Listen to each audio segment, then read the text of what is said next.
Que le Seigneur vous garde, que le Seigneur vous bénisse abondamment. Alléluia. Et nous savons qu'on est dans les mains de Dieu, quand on est prédestiné avant que le monde fût, avant que le monde soit, eh bien le Seigneur il dit qu'il a aimé les siens et qu'il a donné sa vie pour ses brebis. Ça c'est merveilleux, alléluia. Donc la bénédiction est pour ses brebis.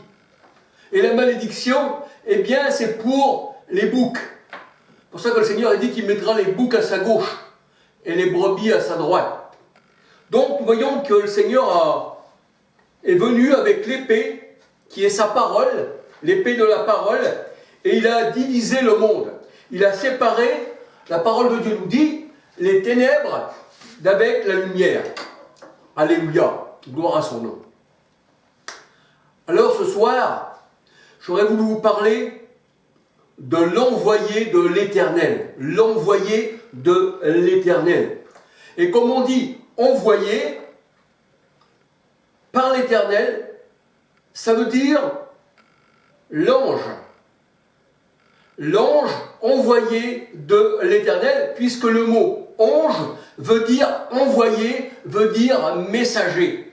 C'est celui qui apporte un message et c'est celui qui est envoyé. Donc nous voyons que le mot ange veut dire envoyé. Et là nous allons nous laisser guider par la parole de Dieu, pas par la parole de Charles, mais par la parole du Seigneur.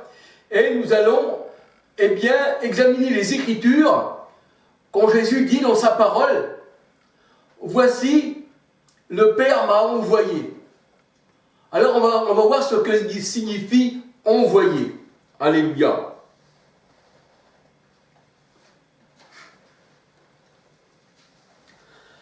Alors l'autre jour, c'est vrai, j'ai parlé au téléphone avec Fabrice, un frère, alléluia. On a parlé à peu près pendant 2 heures de la parole de Dieu sur la divinité du Christ. Et quand nous avons parlé, ce frère a mis son doigt, on va dire, sur les Saintes Écritures. Et on parlait de Exode 3 où l'ange de l'Éternel se présente à Moïse et l'ange de l'Éternel dit à Moïse, je suis. Et Jésus aussi le dit, je suis celui qui est, avant qu'Abraham fût, je suis. Et la parole de Dieu nous dit aussi que Jésus dit dans sa parole, je suis celui qui est, qui était et qui vient, le Tout-Puissant. Apocalypse 1, 7, 8. Et nous voyons dans la parole de Dieu, dans Ésaïe 6, 1 à 6, Saint, Saint, Saint est l'Éternel, et Apocalypse 4, 8 nous dit au sujet de Jésus-Christ, notre Sauveur, Saint, Saint, Saint est le Seigneur. Apocalypse 4, 8.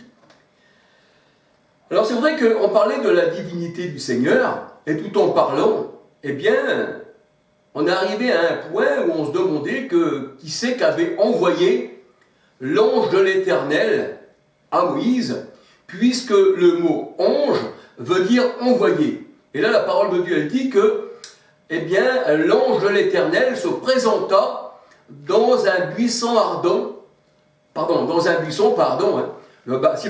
buisson était en feu, mais il ne se consumait pas. Et là, l'ange de l'Éternel dit à Moïse, je suis le Dieu d'Abraham, le Dieu d'Isaac et le Dieu de Jacob. Alors on va se laisser guider pour savoir, puisque le mot ange, qui c'est qu'a renvoyé cet ange, mais qui est l'Éternel lui-même. Donc il n'y a personne d'autre qui peut envoyer l'Éternel que si ce n'est l'Éternel qu'il vient lui-même. Mais pourquoi que le mot ange, dans la parole de Dieu, quand l'Éternel se présente, surtout sous une forme humaine, on l'appelle l'ange, on l'appelle l'envoyé. Alléluia.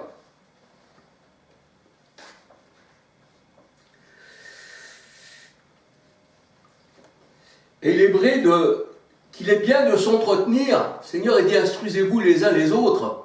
Et l'autre jour, au téléphone, avec le frère Fabrice, on s'est entretenu dans la parole de Dieu, on s'instruisait. Mais il est bon parce que ça m'a éveillé sur ce point principal de l'ange de l'Éternel. Alléluia. Et c'est pour ça que je puis en parler aujourd'hui, parce que le Seigneur, eh bien, c'est lui qui voit, hein, c'est ce jour. Hein, et donne-nous notre pain quotidien. Instruis-nous tous les jours, Seigneur. Donne-nous ta parole, ton pain quotidien. Alléluia.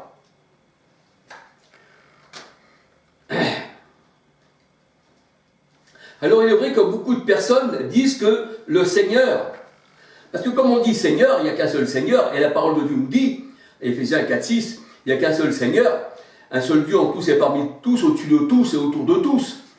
Et la parole de Dieu nous dit, le Seigneur c'est l'Esprit. 2 Corinthiens 3,17, et la parole de Dieu nous dit, il n'y a qu'un seul Seigneur, 1 Corinthiens 12,13, nous sommes tous abreuvés et baptisés d'un seul Esprit qui est Seigneur. Mais pour beaucoup de personnes, eh bien, elles disent que Dieu ne s'est pas manifesté dans la chair. Que Jésus, qui veut dire Dieu sauveur, c'est Josué aussi, hein, qui veut dire Dieu sauveur, eh bien, Dieu ne s'est pas manifesté en Jésus-Christ. C'est-à-dire que Jésus, il est simplement un homme qui est venu de la part du Père et qui fait la volonté du Père, mais sans pour autant être Dieu. Il n'était qu'un homme. Et comme je l'ai dit, ce n'est plus moi qui vis, c'est Christ qui vit en moi. Comment qu'on pourrait dire que quelqu'un qui n'est qu'un homme pourrait vivre dans notre homme? Ça serait même de l'aberration. Alors c'est vrai que on prend les témoins de Jéhovah, nous disent que Jésus n'est pas Dieu. On prend les musulmans, ils disent que Jésus n'a pas de fils, que Jésus non plus n'est pas Dieu. Il n'est qu'un homme, il n'est qu'un prophète. Et on se demande pourquoi que le Seigneur il disait à ses disciples, au dire du monde, qui suis-je? Alors les uns disaient, tu es Élie, pour d'autres Jean-Baptiste, pour les autres un prophète. Mais le Seigneur a dit, pour vous, qui dites-vous que je suis? Et là nous savons que c'est Pierre qui a la révélation. Tu es le Fils du Dieu vivant. Et le Seigneur disait, mais Pierre, ce n'est pas la chair et le sang qui t'ont révélé cela, mais c'est l'Esprit. Or le Seigneur c'est l'Esprit. Le Père est Esprit, Jean 4, 23, 24, c'est le Père, l'Esprit qui révèle. Ce n'est pas la chair de Jésus qui révèle les choses. Ce n'est pas la nature humaine de Jésus, mais c'est l'Esprit qui révèle. Donc on peut dire que la parole de Dieu nous dit que la chair et le sang ne révèlent rien. Hein, ce n'est pas la chair et le sang qui t'ont révélé cela, mais c'est mon Père qui t'a révélé cela. Et le Père de Jésus-Christ, Matthieu 1, 18, 20, nous savons que c'est le Saint-Esprit. Et que Jésus était rempli du Saint-Esprit, il était rempli du Père. Alléluia. Donc il y a des gens qui disent que Jésus n'est pas Dieu, que Dieu ne s'est pas manifesté dans la chair, que Dieu ne s'est pas formé un corps de chair en Marie, et qu'il n'a pas habité dans ce corps. Ils disent non, ce n'est qu'un homme. Et ça, c'est contredire les Écritures, qui nous dit dans 1 Timothée 3,16 que Dieu s'est manifesté dans la chair, qu'il a été prêché dans le monde, élevé dans la gloire. Et Apocalypse 1, 7, 8 nous dit qu'il est le Dieu tout-puissant. Alors les gens disent que Jésus, certaines personnes bien sûr, disent que Jésus n'est qu'un homme. Et pourtant nous voyons que Thomas disait au Seigneur, dans Jean 20, 28, « Mon Seigneur est mon Dieu. Mon Seigneur est mon Dieu. » Et dans Jean 1, 14, la parole de Dieu nous dit, « Et la parole s'est faite chair. » Parce que Dieu est parole. Il a pris un corps et il est venu parmi nous. Et c'est pour ça qu'on disait de Jésus, « Jamais homme n'a parlé comme cet homme. » Pourquoi? Parce que c'est normal, c'est la parole. Car son nom, c'est la parole de Dieu. Apocalypse 19, 13. Jamais homme n'a parlé comme cet homme. Et oui. Et même le Seigneur disait à ses disciples, parce qu'il y en a beaucoup qui l'abandonnaient, et il disait à ses disciples, vous aussi vous voulez partir? Mais Pierre, lui, disait, mais Seigneur, à qui aurions-nous? Qui a les paroles de la vie éternelle. Donc en Jésus-Christ, c'est les paroles de la vie éternelle. Et la parole de Dieu nous dit dans 2 Corinthiens 5, 19, car Dieu qui est esprit, 2 Corinthiens 3, 17, or le Seigneur c'est l'esprit, était en Christ, 2 Corinthiens 5, 19, dont le corps de Jésus était le temple, 1 Jean 2, 19, 20, 21. Et c'est pour ça qu'il est écrit dans Malachie 3, voici l'Éternel, le Seigneur, entre dans son saint temple. c'est vrai que les gens qui nient la divinité du Seigneur Jésus-Christ prennent pour argument que Jésus est simplement l'envoyé du Père. Oui, parce que Jésus est né du Saint-Esprit. Matthieu 1, 18, 20. Cet enfant est conçu, cet enfant vient du Saint-Esprit. Donc, c'est le Père, le Saint-Esprit. C'est ce que nous dit la parole de Dieu. C'est lui qui forma le corps de Jésus-Christ. Hébreux 10, 4. Et il me forma un corps. Et j'ai dit, voici, je viens. Et ça, c'est vrai, alléluia. Et dans Luc 4, 1, on dit que Jésus était poussé au désert par le Saint-Esprit. Et que Jésus disait, voici le Père m'a envoyé. C'est-à-dire que le Saint-Esprit a envoyé Jésus homme. Le Saint-Esprit a envoyé Jésus homme. Parce que Dieu ne s'envoie pas lui-même. Il faut toujours qu'il soit homme pour être envoyé. C'est la chair qui est envoyée. Comme on dit l'ange de l'Éternel, c'est la chair l'ange. C'est ce qu'on va voir dans les Saintes Écritures, alléluia. Et c'est vrai que le Père a envoyé, eh bien, le Fils qui est la chair. Luc 10, verset 16. Mais le Fils qui est la chair, mais qui est aussi Dieu manifesté en chair. C'est ça qu'il faut bien comprendre. Alors, le Père m'a envoyé, mais ici, il y a un contresens. Avec une autre parole de Jésus, notre Sauveur, qui dit « Celui qui me voit », comprenez bien les paroles, « Celui qui me voit, voit celui qui m'a envoyé ». Jean 12, 45. Jean 12, 45. Allez, je vais prendre la parole de Dieu parce qu'il me semble, je vais regarder, Jean 12, 45. Jean 12, 45.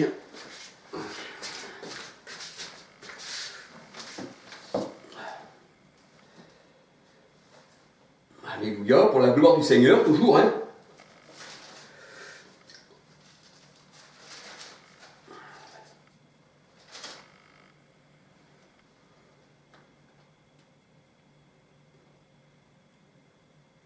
Oui, Jean 12, 45. Et celui qui me voit, voit celui qui m'a envoyé. Celui qui me voit, voit celui qui m'a envoyé. Jean 12, 45. Alors qu'on regarde Jésus, qu'on regarde l'homme, Jésus, eh bien quand on le voit, celui-là qu'on voit, Jésus, c'est lui qui l'a envoyé. Voit celui qui m'a envoyé. Donc il s'est envoyé lui-même. C'est ce que dit la parole de Dieu dans Jean 12, 45. Celui qui me voit celui qui m'a envoyé. Donc, Christ s'envoie lui-même. Il n'y a pas de Dieu qu'on voit à notre Dieu. Voir Jésus, c'est voir celui qui l'a envoyé. Et le mot envoyé signifie ange. Donc Jésus, c'est un ange, puisqu'il est envoyé par le Saint-Esprit. C'est-à-dire ce corps, cette chair, elle a été envoyée par le Saint-Esprit. Hein, cet homme, ce Fils unique, qui est Dieu manifesté dans la chair, eh bien c'est le Saint-Esprit qui faisait marcher le corps de Jésus. Et quelqu'un qui est envoyé, on l'appelle un ange, qui signifie messager, qui signifie, on va dire, quelqu'un qui annonce un message. Apocalypse 22, verset 16, et vice-versa. Alors quand l'ange de l'Éternel a apparu à Moïse, là il est bien dit l'ange de l'Éternel. Donc si c'est l'ange de l'Éternel, ça veut dire que l'ange est envoyé. C'est l'ange de l'Éternel. Et là l'ange de l'Éternel qui est apparu à Moïse dans une flamme de feu, la parole de Dieu nous dit, dans une flamme de feu. On peut voir aussi 2 Thessaloniciens 1, 7, 9, que Jésus aussi, eh bien, apparaît dans une flamme de feu. Et là, la parole de Dieu nous dit, 2 Thessaloniciens 1, 7, 9, 10. Et là, la parole de Dieu nous dit aussi que l'ange de l'Éternel a apparu à Moïse dans une flamme de feu, au milieu d'un buisson. Et cet ange, donc l'envoyé de l'Éternel, puisque ange veut dire envoyé, dit à Moïse, rendez bien, je suis le Dieu de ton père, le Dieu d'Abraham, le Dieu d'Isaac et le Dieu de Jacob. Moïse se cacha le visage car il craignait de regarder Dieu. Il craignait de regarder Dieu. Exode 3, 1, 2, 3, 4, 5, 6, 7, 18. Et on voit que cet ange, qui signifie messager, qui signifie envoyé, eh bien c'est l'Éternel. Comment que l'Éternel peut envoyer l'Éternel? Quand Jésus il dit celui qui me voit celui qui m'a envoyé, là c'est exactement la même chose pour l'Éternel. Alors c'est vrai que l'ange de l'Éternel est envoyé de l'Éternel lui-même, et c'est l'Éternel qui vient lui-même. Nombre 20, verset 16, Nombre 20, verset 16, et Deutéronome 26, verset 7-8. Et en fait, cet ange, eh bien c'était le Seigneur Jésus-Christ. C'est lui. C'est lui, la parole de Dieu nous dit, qui était au désert, et c'est lui qui a abreuvé le peuple. Christ est le rocher qui était au désert et que le peuple suivait. 1 Corinthiens 10, 4. Et Ésaïe 44, verset 6, 8. Exode 14, 19. L'ange de l'Éternel. Et la parole de Dieu nous dit que Jésus est l'ange de l'Éternel. Alors, puisque ange signifie envoyé, alors qui a envoyé l'ange de l'Éternel, puisque l'ange de l'Éternel, c'est l'ange lui-même, et qui est Dieu lui-même? Alors quelqu'un d'autre aurait-il envoyé l'ange de l'Éternel? Mais c'est absurde. Matthieu 22, verset 32, le Dieu d'Abraham, le Dieu d'Isaac et le Dieu de Jacob.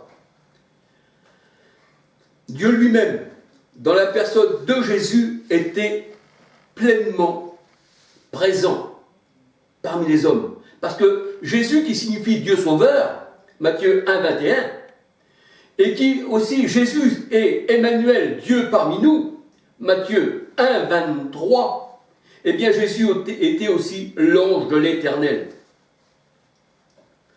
Et la parole de Dieu nous dit que personne n'a envoyé Jésus.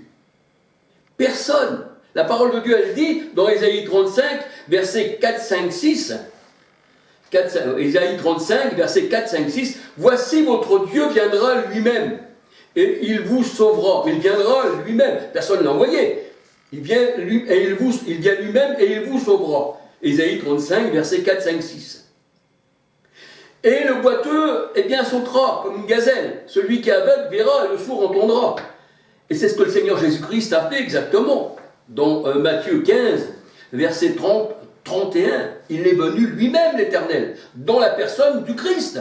C'est pour ça que partout dans les Écritures, il est dit Dieu par Jésus-Christ. On peut voir aussi dans Jude 25, je vous cite simplement un passage dans les Écritures, mais partout il est dit dans le Nouveau Testament Dieu par Jésus-Christ. Jésus-Christ est le pont qui mène au Père. Nul ne vient au Père que par moi. Nul ne vient au Père que par moi, le Fils, c'est-à-dire la chair, le Fils de l'homme. Nul ne vient au Père que par moi. Et Jésus vivait par le Père, bien sûr, Jean 6, 57.